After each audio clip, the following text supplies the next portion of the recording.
In chapter 4 of Trail of Fire, I write about the sound of revival. It's the story of the revival that broke out in the Cape Colony of South Africa. There with Andrew Murray, who had first come to his church with the idea in mind of seeing revival not just take hold of the church, but to reach the entire community.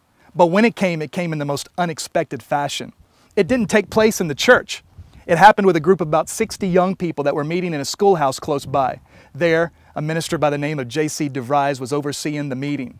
A young black girl, an African, she stood up and she asked if she could pray. He was glad that he consented because when she began to pray, heaven responded. Oh, revival comes as a response.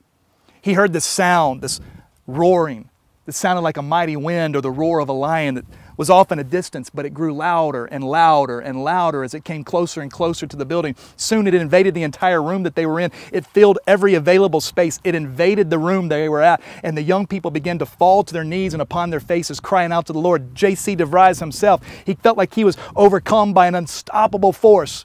He fell to his knees, and all he could do was cry out to Jesus.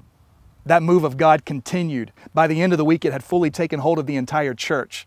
And within the next 3 months, the entire Cape Colony. They said before that revival, you couldn't find hardly any religious activity in the conversations or the homes of anybody. But after that revival, you couldn't find a home that wasn't touched by the fires of revival. Revival truly does come as a response. This young lady prayed, heaven responded. In our day, in our time, God's looking for His people to position themselves before Him and to cry out to heaven and ask Him to visit. Revival comes no other way. We have to ask. And so let us now begin to make the request. Let us now begin to call out to the Lord with persistent, passionate prayers. And heaven will respond, and He'll invade our land with revival.